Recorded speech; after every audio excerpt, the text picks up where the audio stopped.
In 2009, the Post encouraged him to report on how the Obama administration would oversee the war in Afghanistan.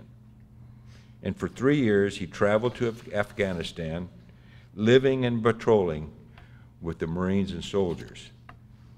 His reporting led to this book. I read the book. I recommend it. In some cases, it made me angry, but I was glad that somebody was there to do the reporting, and he wrote the book. Ladies and gentlemen, please help me welcome Rajiv.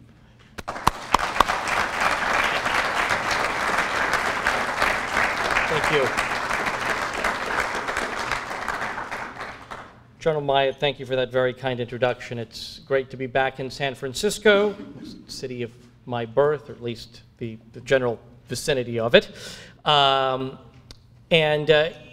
You're right, Mike, I did call you up a couple of weeks ago and ask if we could reschedule this because I was hoping to be at the Naval Academy today for John Allen's retirement. You very politely told me that wouldn't be possible, and I had to convey those regrets to General Allen, who I think the only acceptable excuse to not show up at an event like that is to say that you are coming to speak at the Marines Memorial Club, and all was fine. So we're good. If it was any other venue, I would have gotten in trouble. But he really has had a remarkable lifetime of service to our country, capped off by his 18 months as the top U.S. and NATO commander in Afghanistan, and prior to that was a principal architect of the Sunni awakening in Anbar province that helped reverse some of the violence there and help really deal an end to elements of Iraq's civil war. So a truly remarkable career, a remarkable general, and we are all a little bit poorer as Americans that he is no longer on active duty. I'd like to start out with a brief confession, and that is I really didn't want to write this book about Afghanistan. When I set out for my first trip to the country in early 2009, shortly after President Obama had been inaugurated, I assumed that if there was going to be a book written about this chapter of this very long and complicated war, it would be about how Team Obama managed to reverse years of strategic drift and neglect and turn around a failing war. After spending 2 years in Iraq, as you noted, and watching President Bush's merry band of neoconservative political appointees, many of them inexperienced 20-somethings chosen more for their political fidelity than their nation-building expertise. Some of them, for instance, were asked for their views on subjects such as Roe versus Wade before they were allowed to board the plane and head out to Baghdad. I expected that Team Obama would show us what can happen when the pros were put in charge. I wasn't thinking that we'd get peace a la Germany or Japan after World War II, or the Jeffersonian democracy that the neocons so foolishly thought they could birth in Iraq. But I was hopeful that the United States and our NATO partners would be able to return Afghanistan to where it was in late 2001 and early 2002, when the Taliban were on the run and a brighter future seemed a certainty. Now, while I was on that first trip in February of 2009, our president decided to send an additional 17,000 troops to the war front. Now, for Obama, Afghanistan all along had been the good war, the war that began with 2 fallen towers, not the war that stemmed from bogus claims of WMD. In August 2007, as a candidate, then Senator Obama had declared Afghanistan the war that has to be won, and he pledged to deploy more troops and increase reconstruction funds for the country. He vowed not to repeat the mistakes of the past when he said we had turned our backs on Afghanistan. Now, back in the first weeks of his presidency, Obama and his advisors assumed that that first tranche of 17,000 troops would be enough to satisfy the Pentagon, enough to turn the tide in Afghanistan. And soon after approving those new troops, the president signed off on a strategy document designed to guide the use of those forces and those that were already on the ground. And Obama made very clear in that initial document that he signed soon after taking office that his goals in Afghanistan and in neighboring Pakistan were to be very clear and focused. They were to be to disrupt, dismantle, and defeat al-Qaeda in both of those nations. But the plan to achieve that goal was going to be expansive. Instead of simply focusing on killing or capturing senior al-Qaeda leaders. The White House plan envisaged building an Afghan state that will be strong enough and stable enough to essentially resist any al-Qaeda operatives that sought to cross back into Afghanistan from their sanctuaries in neighboring Pakistan. And that involved doing what the Americans should have done back in 2001, building an Afghan government, training a new Afghan army, and providing essential services to the Afghan people. But with the Taliban in control of vast swaths of the country in 2009, pulling all that off so many years later was not going to be nearly as easy as it could have been back in 2001 or 2002. To do so, the president's military commanders argued they would need to implement a counterinsurgency strategy. COIN, as the military, which loves acronyms, calls it, concentrates not on hunting down guerrillas, but on essentially protecting the civilian population of a country besieged by insurgency. The idea is to separate the good from the bad, and by focusing on the good, you deprive the insurgency of the popular support it needs to sustain itself and to expand. But doing all that requires resources and a lot of time. Protecting civilians means ensuring law and order, providing basic services such as education and healthcare, setting up a government, mentoring local security forces, and rebuilding infrastructure. It sounded ambitious, and it sure was. But Afghanistan was the good war, and the price tag didn't seem all that steep. The president thought he had already paid for much of it with the 17,000 troops he had authorized. Of course, as all of you know so well, that wasn't enough for the military. Soon, the new top commander in Kabul, General Stan McChrystal, would ask Obama for 40,000 additional troops. In an assessment that he sent the president shortly after taking command, McChrystal warned that if NATO forces failed to reverse Taliban momentum within 12 months, defeating the insurgency would no longer be possible. Now, McChrystal's request led to a form of sticker shock in the White House in the early months of the president's first term. All of a sudden, this counterinsurgency strategy that the White House had signed off on so quickly now had a new price tag. More than 100,000 total American troops on the ground. As a consequence, the president convened a series of lengthy strategy discussions in the White House Situation Room to evaluate McChrystal's request. Now, those in uniform, Admiral Mike Mullen, then chairman of the Joint Chiefs of Staff, General Dave Petraeus, then head of the U.S. Central Command, and General McChrystal from Kabul, all argued that more troops were essential. They told the president that a troop surge was what had helped turn around the situation in Iraq, and they argued that a similar dynamic could take place in Afghanistan if the president was willing to approve the request from the Pentagon. But now, in Afghanistan, a troop surge was going to be very different than what had occurred in Iraq. It wouldn't involve simply separating warring parties in a civil war. It would require something far more complicated. It would require convincing the majority ethnic Pashtun population to essentially cast their lot with the Afghan government of President Hamid Karzai in Kabul instead of with the Taliban insurgency. The problem was that Karzai's administration was often more rapacious and corrupt than the Taliban, and it raised an interesting question. How could counterinsurgency work when the locals were turning to insurgents to protect them from their supposed protectors in the government? Counterinsurgency also required a degree of patience. It can take years before a besieged population feels safe enough to demonstrate allegiance to their nation. But our commanders downplayed those risks and costs. Now, civilians in the war cabinet were not immediately sold on McChrystal's plan. The chief skeptic in the White House was Vice President Joe Biden, who doubted whether the Karzai government would be truly supportive of the U.S. strategy, or U.S. counterinsurgency strategy, and questioned whether Pakistan would really take meaningful steps to crack down on insurgent sanctuaries on its own soil. In these discussions, the vice president really emerged as the skeptic in chief and asked the most pointed questions of the military, while the president sort of sat back as more of a professor during the proceedings. In the reporting for my book, I managed to obtain a memo that Biden wrote directly for Obama, spelling out some of his concerns. And he wrote this after one of the sessions, and it's pretty short. And I just want to read it to you to give you a sense of where the vice president was back then. I do not see how anyone who took part in our discussions could emerge without profound questions about the viability of counterinsurgency. Our military will do its part. They'll clear anything we ask them to clear. They will hold anything we ask them to hold.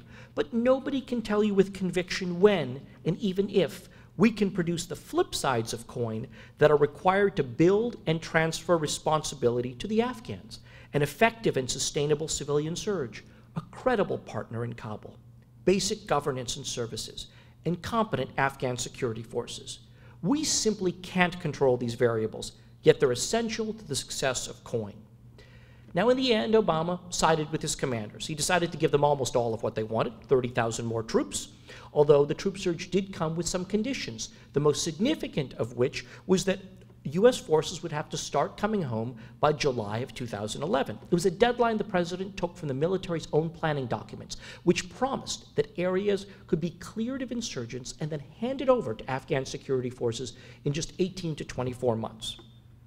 Now, a month after the president made this announcement of the troop surge, I was in my office, the Washington Post, getting ready for yet another trip to spend time with Marines in Helmand Province. And I was going to be joining a battalion that was part of the invasion force of a community called Marja. It was smack dab in the middle of Helmand Province. It was a nasty place. There were literally hundreds of insurgents holed up there, dozens of bomb-making factories. The roads were seeded with makeshift mines.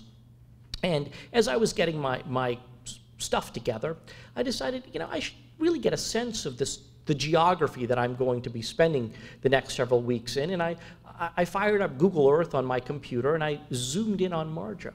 And I sort of looked at this place and green farmland surrounded by desert. And I noticed something very odd. There were these very razor sharp north-south, what initially looked like roads, but they weren't roads. And I looked at them more carefully. Are these canals? They were perfectly straight. And as somebody who's traveled around Afghanistan, where things like farm plots are not generally demarcated with the aid of modern surveying tools or borders sort of meander, these sort of razor-sharp north-south canals looked very odd to me. And I said, well, these had to have been built by somebody else, but I wonder who. And I started to try to find an answer to this. Did some research in the advance of my trip and some afterwards. And it was a story that I discovered was just absolutely fascinating, that few in Washington had really bothered to know about. And it's a story that actually begins, of all things, with the Holocaust. In the mid-1930s, late 1930s, as the Nazis were advancing across Europe, as we know, many Jews who did not get seized by Hitler's government and perish in the concentration camps, many of them did manage to escape, and many of them made their way to the United States. Among them were many Jewish fur traders who resettled in New York. And they needed a new source for pelts to make coats and hats, and the traditional markets in Europe were closed off. So they turned quite remarkably in the late 1930s to the landlocked nation of Afghanistan, whose hills abounded with Persian fat-tailed sheep. The fleece of those newborn lambs could be turned into lustrous coats and hats. And so in the late 30s and early 40s, Afghanistan exported between 1 and 2 million Karakol wool pelts a year to the United States. The sale of each of those pelts, because of currency exchange controls, put a few dollars apiece in the Afghan king's treasury. And so at the end of the Second World War, in 1946, when this club was founded, as Europe was digging out of its rubble, Afghanistan was sitting on a comparative windfall. It had $100 million in gold and silver reserves sitting in its treasury. And so the young king in Kabul, 32-year-old Mohammad Zahir Shah, who'd been very impressed with what the United States had done during the Great Depression in the Tennessee Valley, looked over at the barren expanse of Helmand Province in the southwest of his country and thought, perhaps if I could harness the raging waters of the Hindu Kush, I could turn this barren desert into verdant farmland and ease the pain of frequent food shortages in my country. So what did he do? He had all this money in his treasury. He turned to the world's preeminent construction and engineering firm at the time, San Francisco-based company called Morrison Knudsen, which had built the Bay Bridge and before that the Hoover Dam.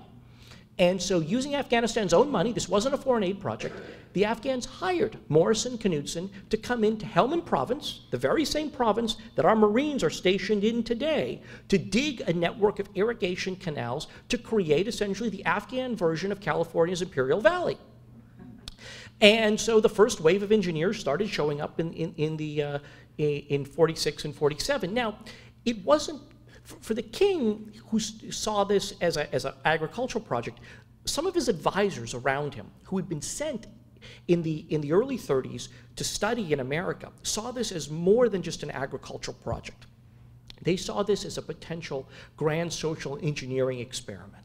They wanted not just to create new farmland, but to really build a new society in southern Afghanistan, to create model new villages where people from different tribes would live next to one another.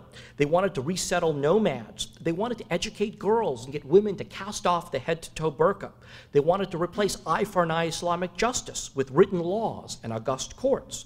Professional government men would supplant the gray-bearded elders who were wielding power in the provinces. It was going to be a grand experiment. And these advisors of the king saw in these Morrison Knudsen engineers the ideal partners to transform their nation. Now, I'm not going to bore you with a long discussion of sort of the agriculture of Afghanistan. Suffice it to say that this lush agrarian vision soon ran aground. It turns out that the soil in southern Afghanistan is very saline. It means it's very difficult to grow things. And so the plans to sort of create this farmland soon essentially collapsed. Well, they didn't quite collapse. I would be wrong in saying that. We proceeded apace with digging canals and trying to resettle nomads. Unfortunately, many of those who sort of traveled across the country to these promised new plots wound up seeing their hoped-for farms turn into, in some cases, marshland because the water wouldn't drain away, or farm plots where what they had hoped to grow really didn't materialize. So as a result, the American contractor said, look, there's a solution here. And it wasn't simply to sort of say, look, this can't be done. It was say, we should just spend more money and expand. You should dig more canals. You should build a dam in the upriver hills and a big storage reservoir. Of course, this would cost the Afghans more money, but the king had this money in his treasury, so he signed off on it. And thus began an even more ambitious effort. Now, while the American engineers were sort of trying to do all of this, they figured they could at least get a start as well on the other element of this grand plan, the social engineering part of it. So in the early 1950s, these Americans who had been living in a series of tent camps decided to create at least a town for themselves. And they built this community. It was 4 blocks by 2 blocks, smack dab in the middle of the desert. And if any of you have seen pictures of Afghanistan in National Geographic or on TV, you know that almost every house is surrounded by tall, kind of mud brick walls to prevent outsiders from gazing in at your womenfolk. Well, in this new town, there were no walls. American-style bungalows with white stucco walls and manicured green front lawns. There was a swimming pool where boys and girls could swim together, the country's first and only co-ed high school. A clubhouse where there were nightly card games and weekly square dances, and a bartender who'd mix a nice gin and tonic. Now, the Afghans in the nearby communities looked at this place and said, you know what, it's fine for you guys. We don't quite want to live in this sort of way. But they did come up with a name for the community. They called it Little America, and that's where I derived the title of my book from. Well, fast forward a little bit here because there is an enduring lesson that takes us to the present. Throughout the 1950s, the efforts to sort of realize this agrarian vision really failed to materialize. In the late 50s, the Afghan government essentially fires Morrison Knudsen. But Washington couldn't afford to let this project fall into disrepair. The Soviets were already active in northern Afghanistan then, and they worried that if the Americans all left southern Afghanistan, the commies would essentially sweep down south and establish a key foothold not far from Pakistan, which was then an important American ally. So it became a large U.S. foreign aid project, and in 1961, when President John F. Kennedy founded the U.S. Agency for International Development, Afghanistan became one of that new agency's largest international projects in the early years of the agency. And legions of American engineers, many of whom had worked on post-war irrigation projects on the American West, were sent out there to try to figure out what had gone wrong. And they discovered some key flaws. For instance, because the main canal had been built too low to the ground and the farm plots weren't all nicely flattened, water kind of pooled as opposed to flowing off into the drainage canals. So they came up with these solutions. Well, let's bring a bunch of bulldozers in, which they did. They brought dozens of earth movers and bulldozers. We'll move the Afghans off their land, we'll bulldoze the land, make it nice and flat, and then they can come back and farm it. But nobody bothered to tell the Afghans what they were doing. So when the American bulldozers arrived, the Afghans met them with rifles. Thus began a more than a decade-long process of the United States trying to come up with solutions, only to be foiled because of a fundamental lack of understanding of Afghan tradition and culture and a lack of proper communication with the locals. And by the early 70s, funding ran out, and the Americans started to pack up to leave southern Afghanistan. And then Henry Kissinger happened to stop off in Kabul on a trip to India. And the Afghan prime minister complained to him that this grand Helmand River project, which had now been going on for decades, was like an unfinished symphony. And he begged Kissinger to try to give it one more shot. And so Kissinger asked the bureaucracy to try again. And this time the call went out to a tiny federal agency called the U.S. Soil Conservation Service. And they sent a couple of experts out to Afghanistan. And they came up with a solution pretty quickly that was maddeningly simple. Simply give the Afghan farmers hand tools to dig some drainage ditches themselves. And in fact, on the first few farms that they implemented this on, farm yields increased by 75% overnight. We'd finally found a solution to problems that had bedeviled us for 30 years. But then what happened? The following year, there was a communist coup in Kabul, and then Soviet tanks rolled into Afghanistan. Finally found an answer, but it was too late. So there are enduring lessons in this tale. Contractors have always worked in their own interests, long before our modern wars. Massive inputs don't mean rapid results, at least not in Afghanistan. And cultural change will occur slowly, on its own pace. And perhaps most fundamentally, beware those English-speaking, suit-wearing, American-educated Afghans who live in Kabul. They often know about as little about as their country, the rural parts of their country, I should note, as we do. Now, this whole project, there were ample histories of it written by USAID, by other government experts. They sit in the National Archives, in the Library of Congress, in the files at State and Aid. But nobody in Washington back in 2009, or let me widen the aperture, between 2001 and 2009, nobody bothered to engage with this stuff, to read this history, to connect the dots. Because if they did, I dare say, it might have advocated a little bit more pause before we embarked on yet another grand effort at nation building in Afghanistan. Instead, disconnected from this history, the Obama administration barreled forward with a strategy that had a very slim chance of working. Now, in my book, I dissect our approach to trying to stabilize Afghanistan starting in 2009 on two levels. The first is strategically. That is, was the coin strategy in the surge the right decision? And the second is operationally. That is, once the president signed off on the coin strategy and the surge, how well did the organs of our government, how well did the Pentagon, how well did State, Aid, how well did his own White House, how well did they implement that strategy? So let's start with strategy. Let me state up front that I believe coin can work if the conditions are right and the cost is merited. But for coin to have prevailed in Afghanistan, several things needed to occur. The Afghan government had to be a willing partner. The Pakistani government had to be willing to crack down on insurgent sanctuaries on its own soil. The American people had to be supportive of this effort and willing to commit the necessary resources required to sustain a lengthy counterinsurgency campaign. And finally, the Afghan army had to be ready and willing to assume control of areas cleared by American forces. First, let's talk about the Afghan government. President Hamid Karzai never agreed with our war strategy. Isn't having a supportive, credible host nation government a fundamental prerequisite for counterinsurgency? We know most Afghans have no great love for the Taliban. They view the Talibs as the religious zealots that they are. And the Afghan people know well what it was like to live under Taliban rule. But you know what? They have no great love for their government either. That's because Karzai's government's filled with a bunch of thugs, warlords, and corrupt scoundrels. They don't provide basic services to the population. They don't assist the people when needed. Now, of course, the American answer to this has been counterinsurgency. The idea in Washington has been, if only we can build these institutions of local governance, then connect them up to the province, then connect it up to the capital, we can fix all of this. We can deliver these services that the people want. But, I mean, it was an appealing idea, but it was fundamentally flawed. It's because Karzai had no interest in letting us succeed, because if we did, it would disrupt his patronage networks and the deals he's cut with local power brokers and warlords. So he simply undercut reformers.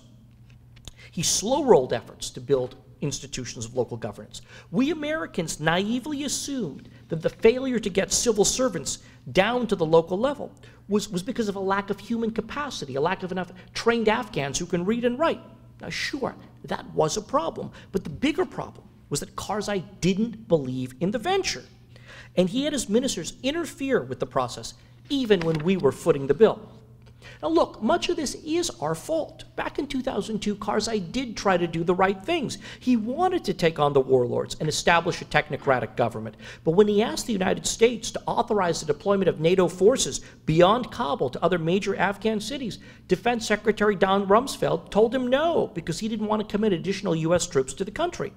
A few months later, for instance, when Karzai wanted to take on a warlord in western Afghanistan who was illegally enriching himself through smuggling and other illicit activity, and Karzai was argued to American officials that doing so was essential to establishing his authority as president, he was turned down in Washington on the grounds that U.S. troops were not to engage on what was called green-on-green actions, even if one side was the president on whom we were depending.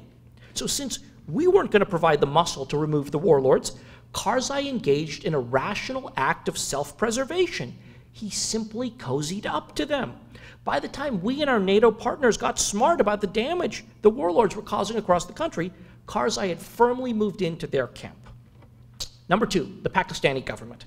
Now, after the Talibs relocated en masse into Pakistan in late 2001, after the commencement of Operation Enduring Freedom, the Pakistani intelligence service, the ISI, essentially gave them a degree of sanctuary. They were allowed to move in there, to reestablish their informal networks, but the Pakistanis kind of refrained from overt assistance. They weren't giving them money or weapons, but the Talibs could raise their own, they could buy their own weapons, which wasn't all that hard to do in Pakistan. But starting in 2009, as we started surging troops into that country, based on the assumption that Pakistan would sort of see the light and start to crack down on the Talibs because they were facing their own blowback from the Pakistani offshoot of the Taliban. Instead, the ISI did the exact opposite thing. They started to get far more hands-on with the Taliban, providing them cash and weapons and intelligence via civilian intermediaries. By early 2011, according to one estimate, at least half of all Taliban commanders were receiving active support from Pakistan security services. Let's look at the domestic side of things for one quick second. The price tag. Was it worth it? You know, it costs on average about $1 million a year to keep one U.S. service member in Afghanistan. That means that the annual tab for the war in 2010 and 2011 was about $100 billion a year. Is achieving a marginally less bad outcome in Afghanistan worth that expense? With other pressing security challenges, Iran, North Korea, political upheaval in the Middle East, is it prudent to be tying up so many of our forces and dispersing so many precious dollars in remote Afghan villages? And lastly, the Afghan army. Instead of compelling Afghan soldiers into action, in some cases the surge sent the opposite message. The Afghans often decided to hang back and let the Americans do the fighting. What was supposed to be a good kick in the pants, or at least a golden opportunity to work in tandem with the Americans, turned into a crutch. But lest you think I'm all about the negative, the Afghan army has emerged as a rare bright spot in this overall effort. As our troops are starting to come home, the Afghans are stepping up to shoulder more of the fighting. And despite the recent wave of green-on-blue attacks, the Afghan army remains the country's most respected institution. If the country hangs together after conventional U.S. combat forces depart in 2014, it's going to be because of the Afghan army. Now, what should the president have done back in 2009? Well, I'm not one of those who thinks that we should have simply packed up and left. Had we done that then, or if we do that today, I think it would likely condemn the Afghans to the hell of a prolonged insurgency or another civil war. we still have a moral obligation to the Afghan people. When we launched the war in 2001, we made an implicit promise to them that if they stood with us against the Taliban, we'd give them a shot at a better, freer life. But that didn't necessarily require a coin strategy and a surge that tired us out. One of the main characters in my book, a brave young State Department officer named Cale Weston, who spent 7 years in Iraq and Afghanistan, more time on the ground than any other American diplomat. He argued that instead of going big with a surge or packing up and going home, we should have gone long. The president needed to determine how many troops he was willing to commit to Afghanistan for 10 years or more. Then he needed to pledge that level of support to the Afghan people. Now, that probably meant no surge. It probably would have meant fewer troops that were on the ground in 2009. But Cale Weston was convinced that a smaller but enduring force would be smarter on all fronts. It would appeal to the Afghans, who chafed at the presence of so many foreigners on their soil. It would compel the Afghan army to more quickly assume responsibility for fighting. And it would force the Americans to focus only on the most essential missions instead of grand nation building. Afghanistan, he often told me, is a marathon, not a sprint. The surge was a sprint, and we got winded far too quickly. Now, despite all those coin assumptions that turned out to be false, our troops have made remarkable progress there over the past 4 years. Parts of southern Afghanistan that were once teeming with insurgents are now largely peaceful. Schools have reopened, as have bazaars. People are living as close to a normal life as possible. But Afghanistan as a whole is still not fully secure. Eastern parts of the country are still in the grip of a Taliban faction backed by Pakistan's intelligence service. And in the south, where there has been so much progress, a critical question lingers. Will the Afghans, will their government, will their army, will their police force, will they have the willingness and the ability to take the baton from the Americans as we start coming home? Will the Afghans sustain the gains? Will all of the blood and treasure we have expended have been worth it, or will it slip back into chaos? And that doesn't mean, I think, that the Taliban will be able to roll into Kabul with the same ease as they did in the 1990s. I don't think the Kabul government is going to fall like Saigon's did. The Afghan army, it appears, should be able to protect major cities and other critical areas. But the insurgents almost certainly will expand control of rural districts, and they'll retain the ability to conduct frequent attacks against government and civilian targets. The foreseeable future will be messy and chaotic, but many Americans may well see it as good enough. Osama's dead, Al-Qaeda's on the ropes, the Talib leadership has taken a beating. But could all of that have occurred without a surge? Could we have achieved a similar messy but good enough outcome without hundreds more dead Americans and thousands more gravely wounded? Before I take your questions, I want to turn briefly to the issue of how the surge was executed. I've talked about this broader strategic disconnect.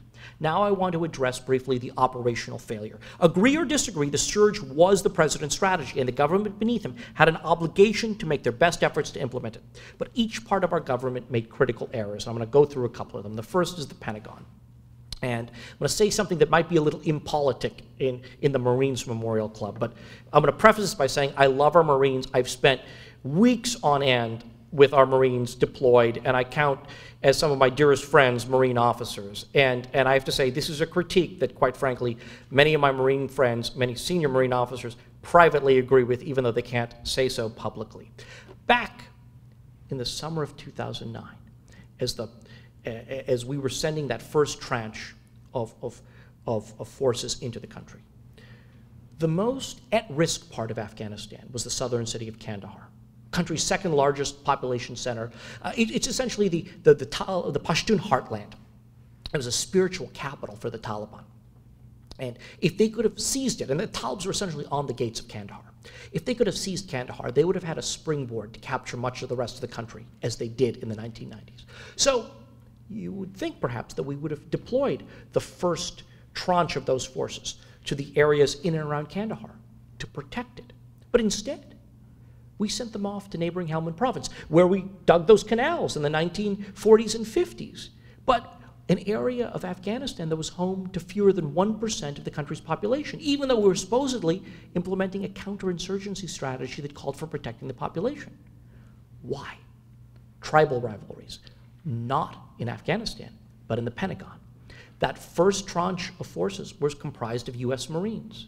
And the Marines, a large Marine brigade, the 2nd Marine Expeditionary Brigade, wanted to fight as what they called a MAGTAF, a Marine Air Ground Task Force.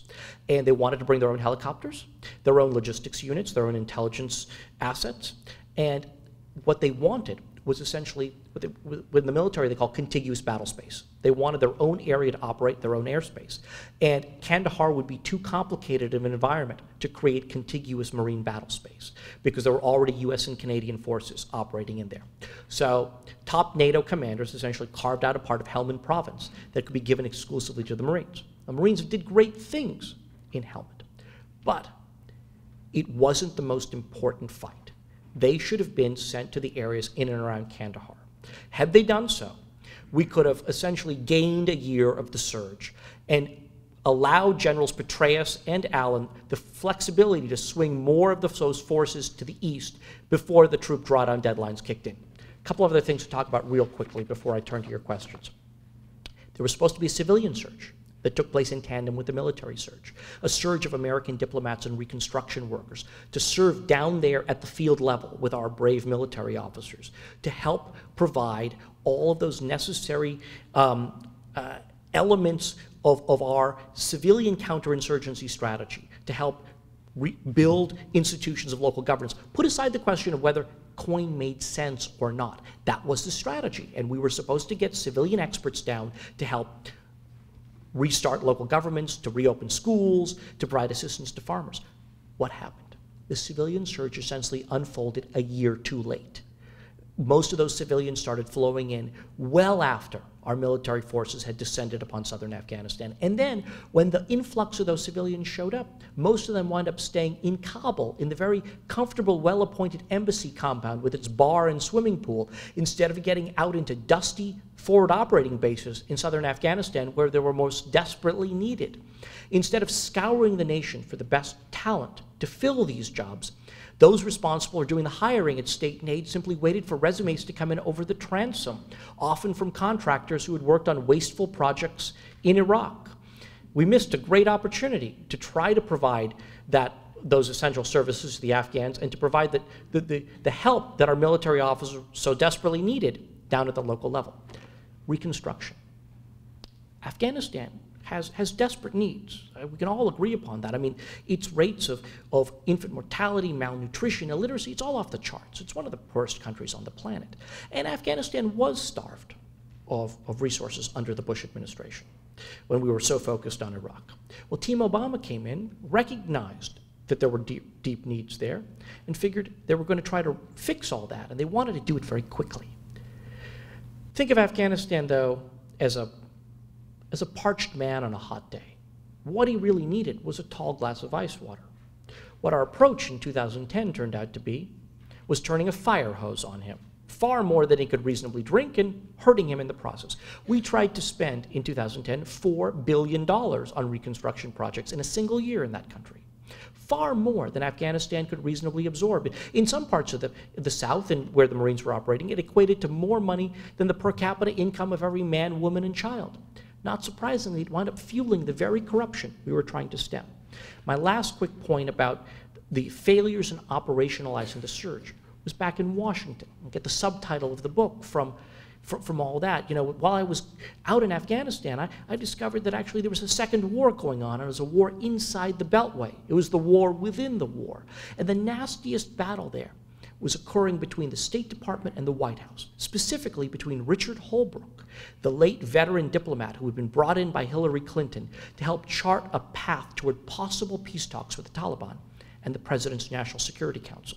Now, Holbrooke, I should note, there was never a disagreement about policy here. Both the White House and the State Department both believed that you were never going to be able to kill every last single Talib, and the only way you were going to reasonably end this conflict was around a negotiating table.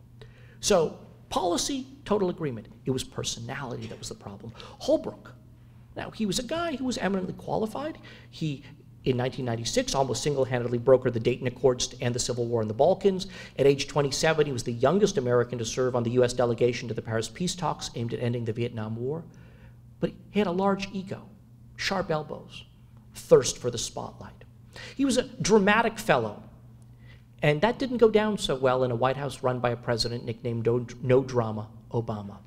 And so Obama's senior national security aides essentially set out to undercut Holbrooke. They prevented him from using military aircraft to travel out to the region. They scheduled key meetings when he was out of town. They belittled him in front of the leaders of Afghanistan and Pakistan. The infighting that took place inside the Beltway squandered our best opportunity to try to forge a path toward possible peace talks with the Taliban. For the very year that we had our most leverage, when we were sending troops in as opposed to pulling troops out, Washington was too consumed with fighting itself as opposed to rowing in unison to try to achieve a shared objective. Look, in closing, I'd like to just read 2 short paragraphs from my book. Although far more Americans perished on the beaches of Normandy and in the jungles of Vietnam, Afghanistan stands alone in the annals of American warfare. It is our country's longest war. It's a forgotten war. With no draft, the fighting's been left to a small cadre of professional officers and volunteer grunts. And in my opinion, it's by far the most complicated war our nation has prosecuted. Our troops have been told to befriend villagers and bombard insurgents with the same fervor, often in the same day. Commanders have been ordered to fight with fewer forces and in less time than they've wanted. Our diplomats and development experts have been required to work in environments that were far more dangerous than they had signed up for.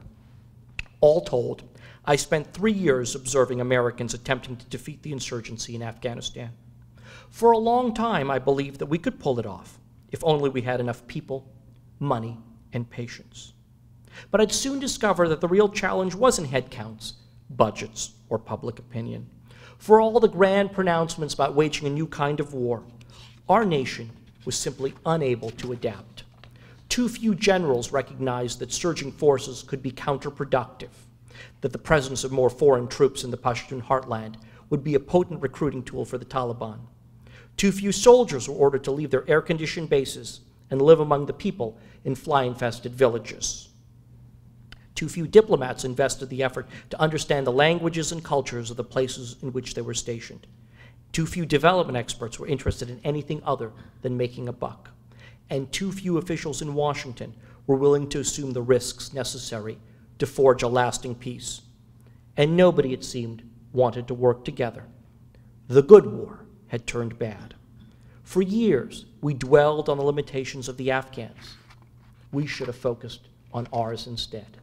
Thank you.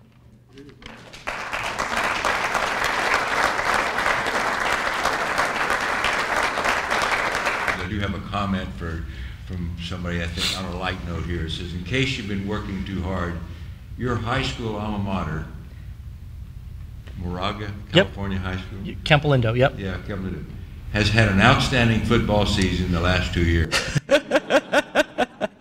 And he's got a question, I'll come back to that question. But the first question deals with, we've heard a lot about the poppies being the source of income for the Taliban, and your book spends a lot of time talking about, or you wrote about, the alternative to growing poppies. And could you tell the story that you tell in your book about cotton? So this is yet another maddening tale from the war front. In the 1960s, on this soggy farmland that you really couldn't set up these grand fruit orchards and stuff that the Afghan king had hoped for, there was one crop that did pretty well. It was cotton. The Afghans knew how to grow it. They liked growing it. There were some cotton gins set up by the Brits. It was a reasonable way for them to make money. Now, of course, during the years of the Soviet invasion, there were religious edicts that said it was permissible to grow opium-producing poppies if you needed to feed your family. And so that's why large parts of Helmand province in particular turned to poppy cultivation. Now, when the Americans returned in the years after 9/11, many Afghan farmers said to them, look, we know growing poppy is illegal. We'd like help growing the crop that we used to grow here, which was cotton. Americans initially were very dismissive, saying, you should grow wheat instead, you should grow corn, you should do this and that. I said, well, but cotton really brings us more money. We'd like to grow cotton. And USAID was pretty dismissive of this.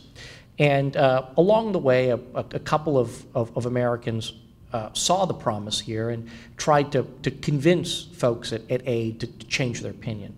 And first they were told, well, you know, Uzbekistan and Pakistan have grow cotton more efficiently. You know, it's not in Afghanistan's comparative advantage in the global marketplace to grow cotton. But they're not going to export it. They're going to weave carpets. That's what people do in Afghanistan. They're going to make clothing. And these people want to grow it. And aid said, no. Free market economics trumps all that. And then when it was pushed even further, aid came up with yet another reason. A 1986 Act of Congress passed or introduced by then Senator Dale Bumpers of Arkansas, designed to protect king cotton in the United States that prevents the use of any U.S. taxpayer money from helping another country's cotton industry. Now, I suppose the White House could have, you know, issued a waiver saying it was in the national security interests of our country to do so, but nobody at aid wanted to take on this fight. So here you have a crop that Afghans want to grow, and aid won't do anything. Now, there is a good news coda to this, because God love our Marines. They don't care if aid is making a stupid decision. They don't care if policy says one thing. And so starting in late 2010, early 11, the Marines embarked on what was essentially a rogue effort to try to help Afghans restart their cotton industry. And I'm happy to say that like a third of the farmland in Marja now, which used to be all poppy, is actually cotton farms, and the Marines use some of their own discretionary funds to buy machinery to be able to compress the bales so the Afghans could take it to market. And one should note, you know, the story as it's told in the book is far more maddening because, you know, the roads in southern Afghanistan are all rutted. It's sometimes dangerous to take your stuff to market. And so, you know, cotton's ideal because, you know, you can take that on any surface. You're not going to ruin your cotton crop, and you don't have to take it to market right away. Instead, you know, the aid guys would come in and say, oh, you should grow watermelons. Well, you know, watermelons are you know, require you to have like big trucks to move it to market if you want to make any money. If you have like potholed roads, which, you know, there's no asphalt down there, you know, your watermelons will turn into watermelon juice. And oh, by the way, aid distributed so many watermelon seeds that it crashed the markets for melons there because nobody had any money to make, and people just destroyed their watermelon crops. But thankfully, the Marines saw the problem with all this and embarked on literally their own U.S. Marine Corps agriculture policy in southern Afghanistan. So what is your assessment of USAID's performance in Afghanistan? Look, I will quote a gentleman who has spent several years working with closely with the Marines and has been most recently the political advisor to General John Allen in Kabul. We were sitting together at FOB Marja, watching the civilian contingent over there sort of go about their day and what they were and weren't doing. And he finally turned to me and he said, Rajiv, we're sending so much dead wood here, it's becoming a fire hazard. He said, we're well past the B team. This is like the C team. Yes, when that was excerpted on foreignpolicy.com, I was the subject of a torrent of nasty grams from friends at Embassy and Aid. You know, I'm not trying to tar all of them. I think there's some very, very brave people who went to work for State and Aid. Some have been wounded. A few have lost their lives there. There were some very good people, and I don't mean to suggest it was all a ship of fools. But they were ill-served by top-level policy decisions that were made, and there was no sort of uniformity. You'd have some great officers and some total duds. You know, there is. Look, people can accuse the military of sort of being overly regimented or being particularly cookie cutter, but you know, it's been my experience that when you're dealing, for instance, with Marine battalion commanders, there is a certain base level you get. Some are certainly brighter than others and more ambitious than others, but you sort of, there's a process that weeds out duds, and we just don't have that on the civilian side of our government, particularly among those who deploy to conflict zones. Question, if our troops had not pulled out of Afghanistan to invade Iraq, would the Afghans had a better chance to defeat the Taliban before 2005? Yes, I don't think I'd be sitting here today if that was the case. Now, that said, I don't think Afghanistan would be perfect. It's a question of, would we have helped to support the development of an Afghan government and helped to build up security forces in those early years? Would we have recognized that the Afghan Constitution, as it's written, is an incredibly flawed document? I mean, it's an insane constitution. Hamid Karzai has the power to hire and fire a district-level police chief. That's like saying that Karzai or that's like saying President Obama can appoint the police chief of the city and county of San Francisco. It's moronic. It centralizes power, at least on paper, to a degree unseen in any other country, perhaps save for North Korea. Now, in that system essentially helps to facilitate a system of corruption, because that means the government in Kabul can essentially put a price tag on all of those jobs and sell them all, which is what they do. And that means those who buy those jobs then are forced to collect bribes from people so they can pay the fee that they need to maintain their jobs. So it would have required us to make other policy decisions. Had we done that, had we applied a sufficient level of force, had we had meaningful resources for reconstruction and development, I think that there would have always been some insurgency that would have reconstituted itself, but I think it would have been far, far smaller, more manageable. Afghanistan would be fighting a low-grade insurgency that it would pretty much be able to deal with on its own with some modest international support by now. Next question. It seems like total hubris to expect successful nation building in a 15th century civilization. Please comment. Well, it depends on what kind of nation you're trying to build.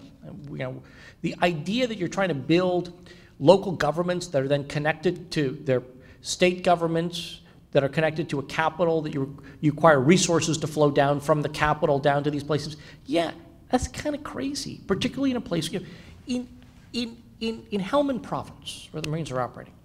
One of these things in the front pocket of your shalwar kameez is a sign of social status, because it means if you're a man, you're one of the 10% of the population who can read and write. If you're a woman, it means you're one of 1% who can do so. So there are huge issues with human capacity, but even more than that, it's an issue of tradition. Look, the Afghans in many parts of their country, they're like people in the American West. They want an arm's length relationship with the national capital. They don't need Washington breathing down their neck, telling them how to do everything. We fail to really recognize the true sort of regionalism of Afghanistan. It's not that the country wants to spiral off into several separate countries. Not that at all. There is a unique Afghan identity. It's that they want to. These people are fiercely independent. In many cases, people who haven't left their own village or valley and have never crossed over to the next valley and interacted with people. And it's the construction of a system that's just completely not in keeping. When people accuse the United States of going around and imposing democracy around the world, I sort of laugh to myself and say, if only we bothered to sort of impose the sort of democracy that's made our country great. I mean, we have a healthy tension between the center and the periphery, and that's what has sustained our country for all these years. Yet we go to the other countries and we don't think about sort of the Afghan equivalent of states' rights.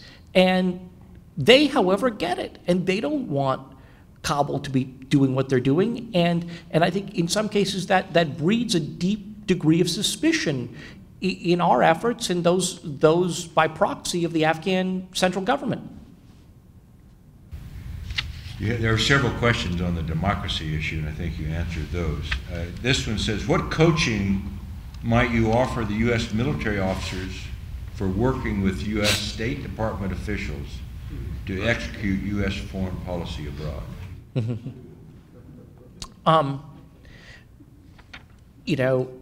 Again, there have been some excellent State Department officers. I write about one, a guy named Carter Malkasian, who was out in Garmsir, who spent 2 years down at the district level. That's far longer than any other civilian has generally done. He taught himself Pashto, the language of southern Afghanistan. And he formed these deep bonds with the local population. He was in that district through, I think, 5 successive Marine battalions. He was the sole institutional knowledge. That's the gold standard. And in fact, General Joe Dunford recognizes it and has made Carter his political advisor in Kabul now. But Carter was the exception to the rule. I think there's a healthy debate going on in the Pentagon these days about if the U.S. had to do something like this again. Now, most people think, look, let's not ever do anything like this again. But the military is all about planning for contingencies, and even if you never want to do it again, you still have to be prepared to do it again because you never know what might happen tomorrow. There's a healthy debate about whether these functions, many of these functions, really be taken over by the military, and the military should do it. Now, I don't think it's in the core competency of the military, but the State Department hasn't really stepped up to the plate. There have been noble efforts that really haven't gained traction. One of them, if you'll indulge me 30 seconds on this, in 2004, seeing the mess that was being created in Iraq, a bipartisan group of senators, Chuck Hagel, Joe Biden, and Dick Lugar, introduced legislation to create essentially a civilian response corps in the State Department. It eventually passed, and then everybody set out to kill it. The Bush OMB didn't want to fund it because they didn't invent it. Democrats on the House didn't want to appropriate money for it because they thought it would lead Bush to invade another country. Regional bureaus in the State Department didn't want to commit people to it because it was going to take away from their power base. And so, as a result, you have what is supposedly a good idea, training up people from across the federal bureaucracy with certain subject matter skills to be able to go quickly deploy with our military. Yet, it doesn't really get off the ground because Washington has done what Washington does so well, which is come together to kill a good idea. We're going to run out of time here, so I got 2 more things. One, first is a comment, and then I'm going to switch to your previous life and your previous book. This says, your book not only made me angry, it made me horribly sad. How can we convince fellow Americans that military intervention is the most effective way to aid Afghanistan other than insisting that they read your incredible book? He says, thank you for little America. So I thought that was a neat comment. But what I'd like to, the question here deals with more with your previous book, and if you haven't read it, folks, I recommend it, and you'll also get angry.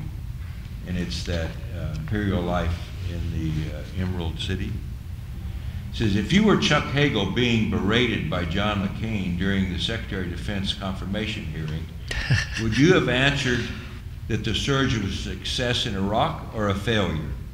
Didn't the surge further Iran's control of Iraq? Wasn't the long-term effect of the surge in Iraq a further loss of U.S. control and an increase of Iranian influence? Good question. If I were Chuck Hagel, I would have said, look, Senator McCain, I'll concede you 50%. The surge was a military success, but a political failure. And the surge was always marketed as both. When Bush announced the surge, it was all about improving security, reducing violence, to create essentially the space for Iraq's political leadership to come together to forge political compromise aimed at the ongoing stability of that country. Now, it's undeniable that security has improved. I mean, there's still a dangerous place. There's still attacks almost every week that kill dozens of Iraqi civilians. But it is certainly an awful lot better than it was during the height of the Civil War. And now, the U.S. counterinsurgency strategy and the troop surge played a role in it. It wasn't the only factor. Certainly, the uprising of Sunni tribesmen in Anbar, facilitated by the Marines out there, was an important factor. And the fact that there was already sort of kind of sectarian cleansing going on in Baghdad, so that by the time our troops arrived, so much of the violence had already occurred that we could serve as referees. We weren't having to essentially, the violence was already trending down by the time those troops arrived. But yes, there has not been fundamental compromise. In fact, I think Iraq is teetering potentially on the brink of yet another civil war. The Sunni community feels totally excluded. The Kurdish community in the north continues to bicker with the central government over land rights, oil revenue rights, and the relationship between those provinces and the central government. Long way of saying, the political situation is far from resolved. And yes, Iran enjoys disproportionate influence in that country. So if I were Chuck Hagel, I think it's hard to argue that the surge did not have an impact on violence, but it could have hit on all those other issues and missed, I think, a real opportunity to help frame the questions of the legacy of Iraq. This is the last question, and it's back to Afghanistan. What does the end game in Afghanistan look like? Will it leave the U.S. and the world more or less secure? Boy, I wish I, had a good crystal ball. I think anybody who tries to predict what is, going to happen in Afghanistan is sort of full of it.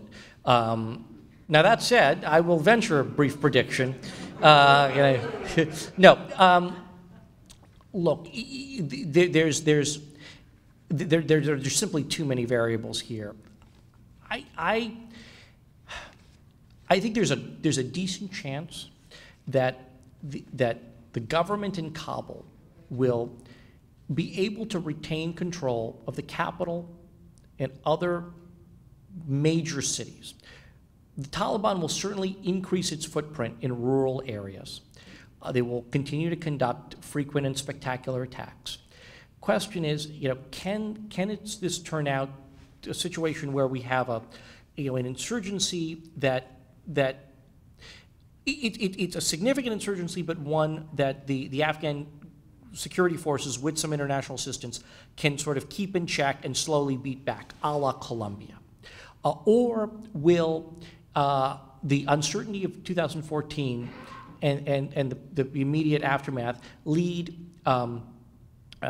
northern Afghans, particularly, to try to pull the security forces apart for their own self-preservation? As a result, you start to sort of plunge back into another civil war. And I think there's a real possibility that might happen.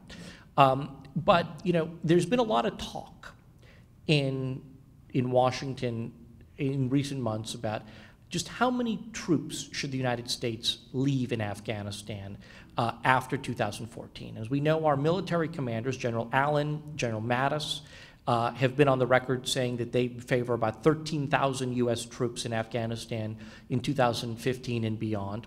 The White House, by all indications, favors a far smaller number, probably closer to about 5,000 initially. So there's a big gap there. And it's not that the White House wants to abandon Afghanistan, but it feels that a smaller number would more effectively incentivize the Afghans to take more responsibility for the fighting. But I think that whole discussion misses what is a much larger question, which is what is the level of American financial support going to be? If the Afghan army is going to be able to have a fighting chance at fighting the Taliban, they are going to need substantial international assistance. They're going to need upwards of about $4 billion a year to sustain itself. The Afghan government needs hundreds and hundreds of millions of dollars to essentially fund its operations. Afghanistan may be sitting on sort of billions of dollars of mineral wealth, but it's not going to be able to extract those anytime soon. It has huge financial needs. So that means that we might be in the position of having to spend $4 to $5 billion a year, even more, come 2015, 16, 17. Will Congress, in a time of economic crisis at home, be willing to appropriate that money? But that question may be the more important question. I leave you with this one bit of history. When the last Soviet troops left Afghanistan in 1989, the communist-backed government in Kabul did not fall overnight. It didn't fall a week later, or a month later, or even a year later. It collapsed in 1992. Why? because the Soviet Union collapsed, and Moscow was unable to write any checks to Kabul. And so the greater determinant, perhaps, of whether a non-Taliban government is able to hold on to power in Kabul may not be the number of US boots on the ground in 2015, but the willingness of the United States to write a pretty big check to Afghanistan. And that requires political support in this country.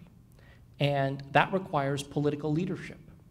And, you know, I think it was a great shame that last year, during our presidential election, neither President Obama nor Mitt Romney spent much time talking about Afghanistan. Our political leadership doesn't talk about it. Our members of Congress don't talk about it. But if there isn't a public case to be made for the importance of helping Afghanistan, or at least a debate, people can disagree. They can say, look, it doesn't matter. But at least we need to have that discussion. We need to have that discussion, and we need to figure out what we're going to do between now and 2014, because it's going to be an awful lot of money that we're being asked to commit to that country, in addition to the questions of how many troops we leave behind. Thank you very much. Yeah, this concludes our program. Thank you, Rajiv. Thanks.